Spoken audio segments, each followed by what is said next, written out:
China has been foretold as the world's next hyperpower for decades. Men have marveled at the country's size, its natural resources, its dominating population, and its apparent pragmatic rule of communism for years, and throughout much of this time there has been very little pushback against the idea that Chinese hegemony is merely a matter of when, not if.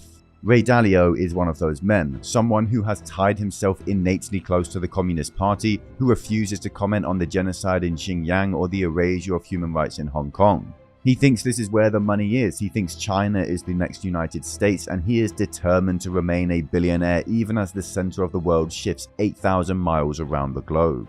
But there is something fundamentally wrong with what he claims, evidence he is intentionally ignoring, caveats and nuances he is refusing to consider, and the question has to be asked, just why is Ray Dalio lying about everything and anything to do with China? We'll establish exactly what Dalio's claims on China are, why his predictions are so far off base, and what his true motivations are for aiding and abetting one of the most murderous regimes in the world. So if you've been on YouTube for a while, you've probably had this video suggested to you at least once. Principles for Dealing with the Changing World Order by Ray Dalio. Now, in true billionaire fashion, the video is really just a pitch for his new book with the same title, but that didn't stop it from garnering an incredible 25 million views. The basic thesis behind this video is actually rather simple. Empires rise and fall all the time, and since the end of the Second World War, the American empire has reigned supreme. Dalio also posits that each empire that rules the world does so for about 100 years, and that would put the US at the 80% mark of its time in the sun. It must be then that America is on the way out, and who will replace the US as the singular hyperpower of the world? Well, China, of course. Now that probably sounds like an oversimplification of Dalio's arguments, and to be entirely fair, it is. And he does put forward some actual data and some logical reasonings for why he believes what he does. So what exactly does he say in this video?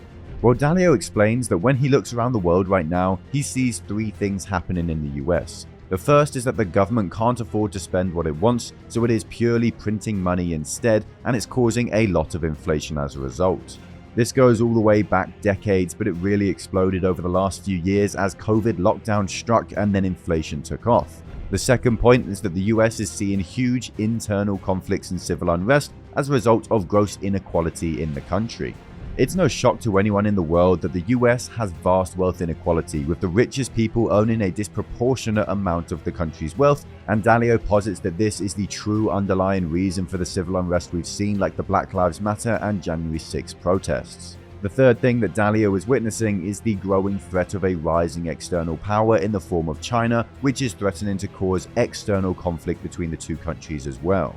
The thing that ties all of this together though, well, Dalio claims that every time you look at an empire in the past, these three things happened every time they fell, from the Dutch and British empires during the age of colonialism to the Roman Empire almost 2,000 years ago. Of course, the rest of Dalio's video goes on to establish that the US is an empire, that it currently rules the world, but that it is a decline in power, and who shall replace it? Well, China, of course. Now, if you've been paying attention to the markets, you've probably seen how badly stocks performed in 2022, and you might be thinking about diversifying your portfolio, or maybe you just want to hedge against inflation. Well, then you need to hear about this video's sponsor, Vaulted.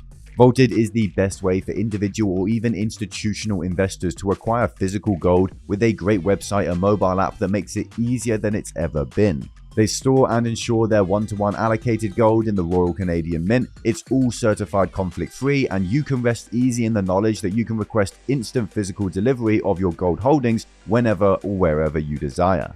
Their prices are the best in the market because they store all their gold at the manufacturer, and they cut out all unnecessary middlemen. They don't charge any premium or spread when buying or selling you gold, and they are as transparent as possible, meaning there are absolutely no hidden fees.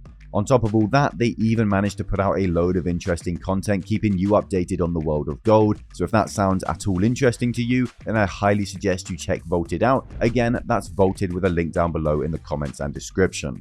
So according to Dalio, America is the declining power and China is the rising power. The underlying problem with everything Dalio is claiming though is that he is identifying problems within the American system and then just outright ignoring when China also has those exact same problems. Dalio makes the specific point that America's inequality will cause civil unrest, and that will result in the falling influence of America on the world stage. But by almost every metric, China is just as unequal as the United States, if not more. For the ratio of the average income compared to the richest and poorest 10% in the country, China is the 27th worst in the entire world, while the US is only the 36th. Change that ratio to account for the richest and poorest 20%, and China is the 31st worst, while the US is slightly better at 35th.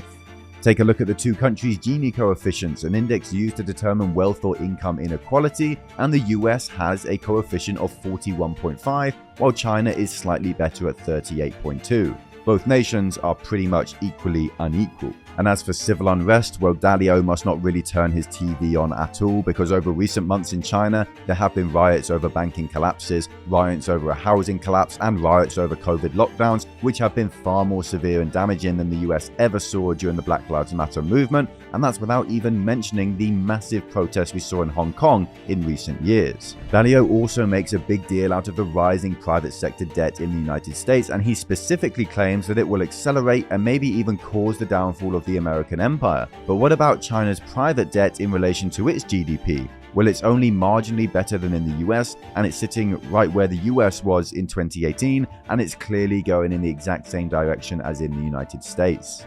Well then, you might say, at least China isn't devaluing its currency, printing money, and turning on the quantitative easing taps like the US is. Oh wait. Dalio literally just refuses to even look at the same metrics for China that he bases his entire thesis on America around. Unfortunately for Dalio though, his analysis doesn't just fall short there, as there are a number of other critical oversights that he has just for some weird reason chosen to outright ignore. The first is that China actually hasn't seen the incredible economic growth that he claims it has, and there are two main reasons this is the case. The first is that China is an authoritarian state, and much like George Orwell's 1984, when the state tells you to ignore the evidence of your eyes and ears, that's what you do. The CCP has been claiming frankly ludicrous growth levels that aren't rooted in reality or supported by any evidence at all. For about 50 years, the communists have been claiming economic growth in the region of 5 to 15% constantly, with not a single year of negative growth since 1976. Now, this doesn't sound immediately off base, as in the 1970s, China was a massive but mostly agricultural country, and it's seen a steady influx of migration into cities, with hundreds of millions of people essentially being economically productive for the first time ever. The problem is that there is no evidence whatsoever to suggest that the data the Chinese give us is accurate, and there's actually a whole load of evidence to suggest that it's just false. When looking at satellite imagery, light pollution, and China's interactions with the outside world, data they can't change basically, this academic paper suggests that China's economy is actually about half as large as the CCP claim, as a result of consistently overreporting economic growth by 30% year after year for decades on end. So right off the bat, China's economy is nowhere near as big as we initially thought, and actually, when you compare it to other countries in its region, its growth isn't impressive at all, and that's if the data the CCP put out were even true. And if the data is just outright false, as it most likely is, then the private debt to GDP ratio we spoke about earlier on in the video, and the inequality of China's wealth as well, those figures are far, far worse than we originally thought. The Chinese love to lament the explosive growth of the country, but it's only a large economy by nature of its huge population base. China's reported GDP per capita figures are 10% lower than Romania's, one of the poorest countries in Europe. And they're pretty much only just on par with Russia, but compared to free and actually capitalistic Asian countries like Japan or South Korea and Taiwan, China is blown out of the water. Their GDP per capita is a mere 35% that of South Korea, 32% that of Japan, and for Taiwan, it's only 37% as wealthy.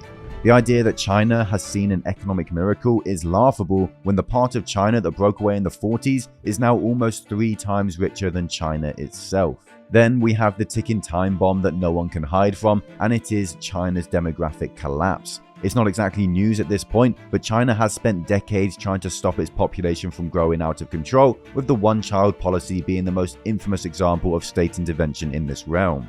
What's the result of all this? Well, an aging population where currently there are over 250 million Chinese over the age of 60, and in 15 years' time that number is expected to reach 400 million. This might not sound disastrous at first, but what that actually means on the surface is more retirees and less workers to actually pay for those retirees. For China, this situation is catastrophic, and it has one of the worst aging populations in the entire world, only really being beaten out by Japan.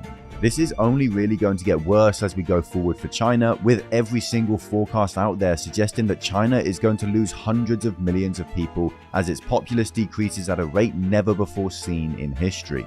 People in China just don't have many kids anymore, and there is hardly any net migration at all, despite the CCP's best efforts. This is just an incredibly difficult cultural norm to change, and there has been no progress whatsoever. The most optimistic forecasts out there show China's population stabilizing at just above 1 billion in the coming decades, with a loss of over 300 million people, and that's as good as it gets. The most likely outcome shows China at a population of 770 billion by 2021, with it continuing to fall after then, after already halving in size, and the worst outcomes out there show China might lose 1 billion people over the next 8 decades, or 12 million people every single year. To put that into perspective, the United States, a country whose wealth doesn't come from its massive population, is growing by a rate of about 1 million people, or 0.3% every single year, and that's expected to continue pretty much forever as immigration remains high. Now, I'm not sitting here making the claim that I'm smarter than Ray Dalio, that I have access to data that he doesn't, or that I'm somehow a better investor than he is. I think it's obvious to anyone watching this that that isn't the case. But I am still claiming that Dalio is wrong when he makes these claims about the US and China, so the question has to be asked, just what is going on?